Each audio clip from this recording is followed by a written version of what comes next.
Imagine two people, Anna and Max. They both start retirement on the exact same day, January 1st, 2025. They're both financial professionals. They have both saved exactly $1 million. They both need to withdraw $40,000 this year to live. They are both invested in the exact same index funds. And over the course of the next 20 years, their portfolios earned the exact same average annual return of 7%. You would assume, logically, that their retirement accounts would end up in the same place, that they would both thrive. But here is the terrifying truth. 15 years from now, Max is broke. He has run out of money and is forced to sell his house to survive. Anna, meanwhile, has over $1.4 million left in her account and is living comfortably. How is this possible? If the returns were the same, how did one person end up financially ruined and the other succeed? The answer is simple, shocking, and is almost never taught in financial literacy courses. It is the hidden risk that proves averages are meaningless in retirement planning. It is called sequence of returns risk. My name is Sam, and I spend way too much time thinking about the invisible mathematical traps the financial world sets for hardworking people. If you're someone who believes that as long as you hit your savings number, you're safe, make sure you hit that subscribe button and give this video a thumbs up, because today I'm going to prove to you that when you retire matters more than how much you retire with. I'm going to show you the specific math behind the sequence of returns risk, why it's the most brutal tax on early retirement, and how you can use a few key strategies to beat the market's timing. The fundamental flaw in most retirement planning is relying on the average return. When you use a calculator, you plug in 7% or 8%, and the calculator assumes you get that return every single year, smoothing everything out and making the future feel predictable. This is a fatal assumption. Here's what most people don't realize. In retirement, the order of your returns is exponentially more important than the average. Max retired in a bad year. His first 3 years of retirement were brutal.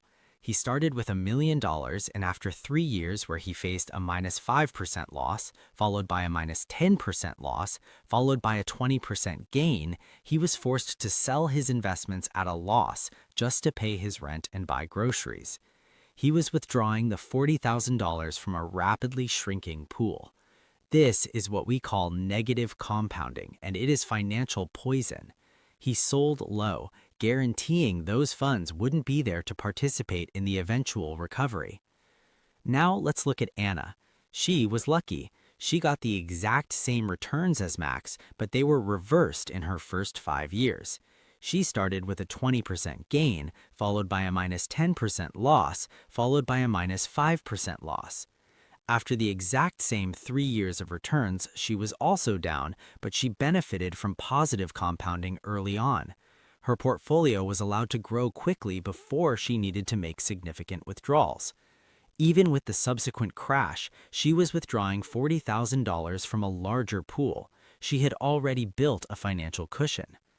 Crucially, the absolute average return for both Anna and Max over their full 20-year period is mathematically identical.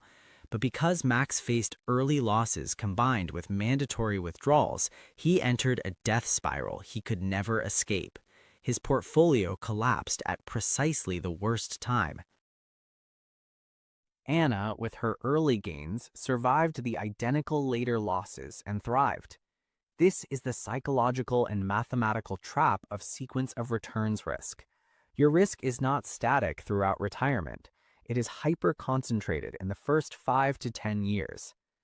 The problem is that most people approach risk backwards. In the accumulation phase, when you are working and saving, volatility is your friend.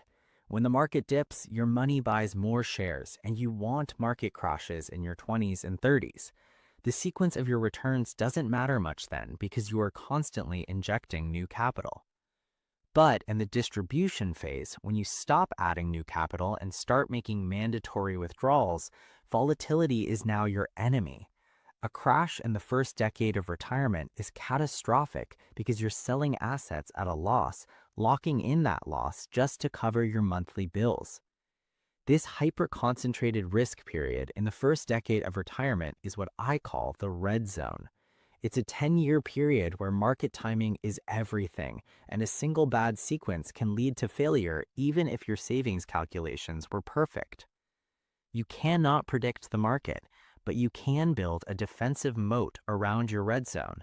The goal is simple. Eliminate the need to sell equities, stocks, during a market downturn in the first 10 years of retirement. This requires a fundamental shift in how you allocate your money leading up to and immediately following your retirement date. The bucket strategy is the single most effective way to manage sequence of returns risk, allowing you to segment your money based on its anticipated need, creating a financial barrier between your day-to-day spending and your risky long-term investments. The first is the cash mode, holding 3 to 5 years worth of living expenses entirely in cash or high-yield savings accounts to protect against immediate volatility. If the market crashes 30% on your first day of retirement, you simply draw from this cash for the next 3 years, leaving your stocks untouched to recover. Next, you have the bond buffer, holding 5 to 7 years worth of expenses in intermediate-term bonds or fixed annuities, serving as your defense in depth. If the market hasn't recovered by the time the cash mode is empty, you liquidate some bonds instead of selling stocks at a loss. Finally, the growth engine holds everything else in your aggressive, diversified stock portfolio, knowing this money has a 10-plus year time horizon, allowing it to survive multiple recessions and benefit fully from compounding. Every year, if the market has been positive, you simply refill the cash mode from the gains in the growth engine. If the market has crashed, you wait. You use the first 2 buckets to absorb the shock, giving your primary growth engine time to recover without locking in losses. Beyond the bucket approach, most financial plans assume you withdraw a fixed dollar amount every year. But this is rigid and dangerous during the red zone. You must employ a dynamic withdrawal strategy. If your portfolio is up 20% in a good year, you might allow yourself a small bonus withdrawal to replenish savings or fund a large purchase. Crucially, if your portfolio is down 15% in a bad year, you commit to cutting your spending by a fixed percentage, say 5 to 10%. Max could have survived if he had cut his withdrawal in his first 2 bad years, saving his core principal. The goal isn't starvation, it's flexibility. A small spending cut early on can save your retirement 15 years later.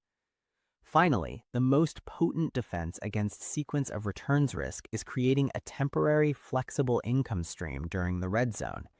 If Max had worked a flexible consulting job earning even $20,000 for the first 5 years, his necessary withdrawal would have dropped drastically, mitigating the damage caused by negative compounding. This strategy is often the final piece of the Coast Fire puzzle we discussed previously.